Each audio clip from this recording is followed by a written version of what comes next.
Hello!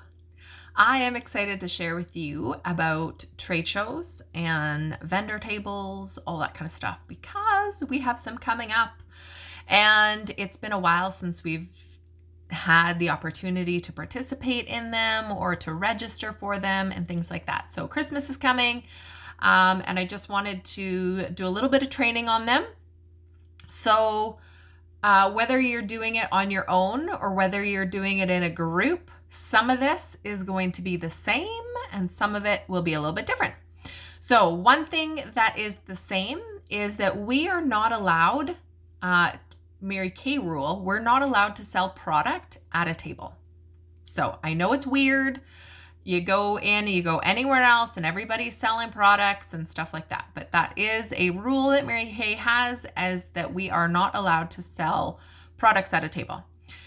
And part of that is because we have our golden rule: treat others the way you want to be treated. We don't take each other's customers.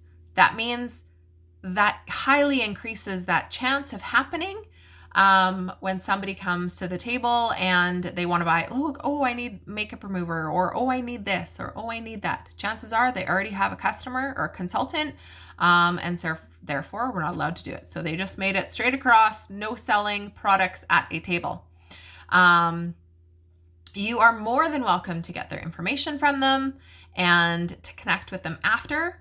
One of the things that, of course, you want to do, just like in anything else, is ask them if they have a Mary Kay consultant. So say somebody comes up to the table and they're like, oh, you know what, I need some makeup remover. And I would just be like, oh, that's fantastic. That's great. Who's your consultant? Because she obviously has tried the product before. She obviously knows. So she's like, oh, my consultant is so-and-so. You know what? I know she really values you as a customer. Why don't you give her a call? I'm sure she's got some ready for you. If that person doesn't have a consultant anymore, or you know what, I don't know who my consultant, I don't have a consultant. No problem. You know what, let me get your name and number, and when I get home or tomorrow, I'll give you a call, and I can arrange a time to set that up to drop it off for you. You know what, and maybe we could even take some time to pamper you and try to show you some new products. How does that sound? So it's going to give you an opportunity to be able to build that relationship with somebody versus just a one-time sale. There, you need something from Tupperware, you go to any table and you buy that thing from that person, but chances are you may never see that person again. And so this way, it really gives us the opportunity to build that customer relationship, which is what we're about. So that is the same as, like I said, whether you are at like the IPE or Shoporama or Festival of Crafts or anything like that. And so those ones we do and share, or they're bigger events, or if you're just doing it on your own personal, at a table on your own, that kind of thing. So that is pretty consistent. If you are doing it as a group, how we usually work it is that we take the total amount of the fee of the total fee of the table, plus whatever product or giveaway that we're going to do, because that's the best way, is to do a door prize, whether a gift certificate or there's all kinds of things that you can decide on doing, whether you want to give away a gift certificate or whether you want to do a gift basket, or enter to receive a complimentary pamper session. I find people usually like it to be something, but then you can actually use that opportunity to book them for a pampering, either virtual or in person. Ballots, in my 18 years, 17 years, and learning from other people, my experience is that the ballots that we have something on there saying, I have a Mary Kay consultant. But even though it says it on there, do not take for granted that they are going to do it. So when I am chatting with somebody while they're filling out their ballot, I will just flat out ask them, like, hey, have you tried Mary Kay before? And they'll say yes or no. If they say yes, oh, great, who's your consultant?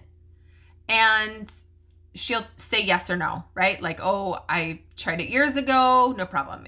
My consultant is so-and-so, oh, let's write her name down on here.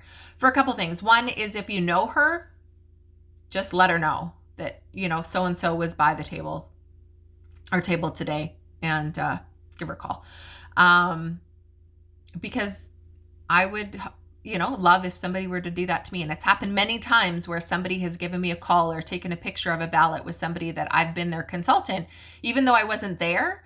And they send me their info. And it's always fun to find out like who people think that. I've had people that have never bought from me before, or maybe once a few years ago, but to me, I'm their Mary Kay girl.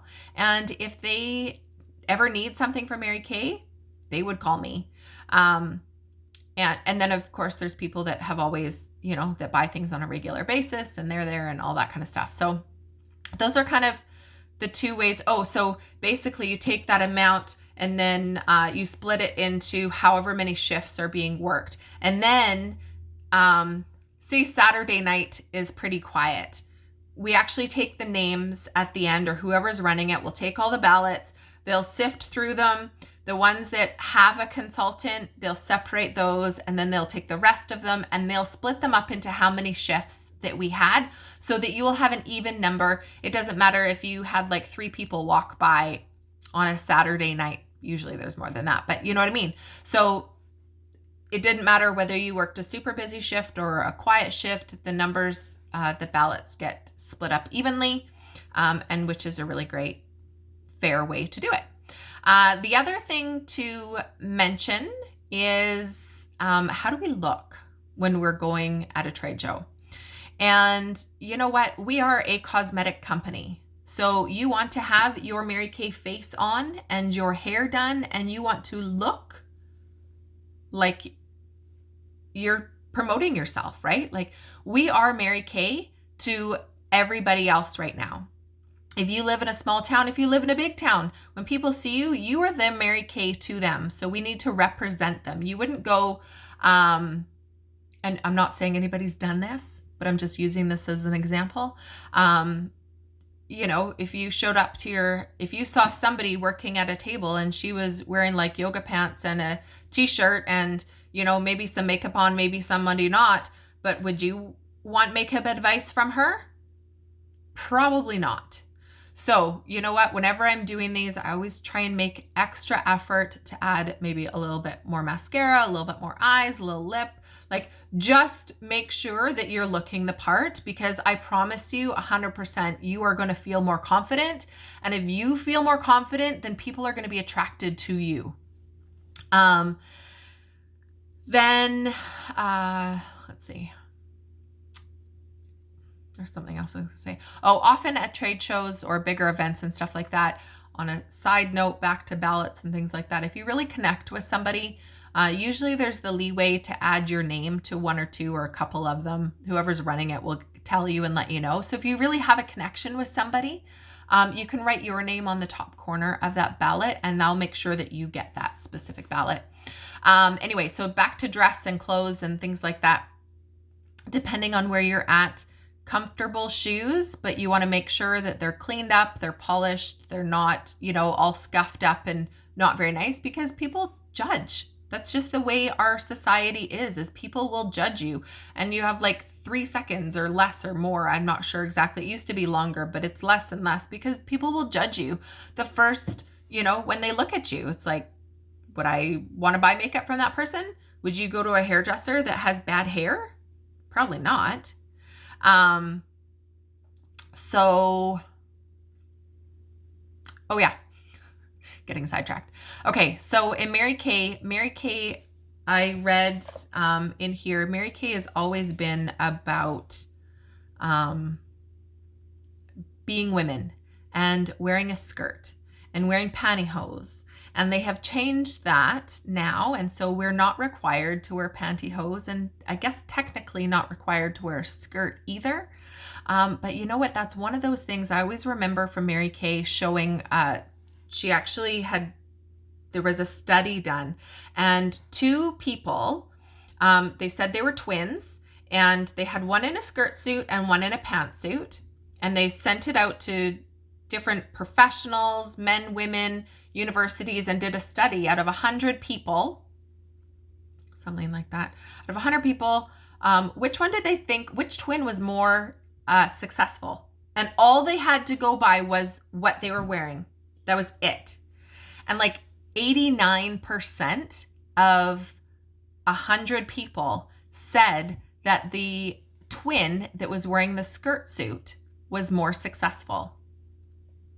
And anyway, so Mary Kay has always been about empowering women and feeling good and not having to feel like we have to change. If you look back when Mary Kay first started in 1963, women were starting to try and dress like men because they wanted to be seen and respected like men were. And Mary Kay always felt that we are women and we are incredible the way we are, and we shouldn't have to dress and we shouldn't have to change and act like men in order to be successful. So that's why she has always asked us to wear a skirt. I usually wear high boots because it's kind of cold at this time of year, but it feels good. So anyway, make sure you dress amazing when you're at your trade shows and tables, because it makes a difference for other people, but most importantly, it really makes a difference for me, and I feel good. And when I feel good, I attract good. And there we go. So anyway, if you have any questions about trade shows or vendor tables, things like that, let me know.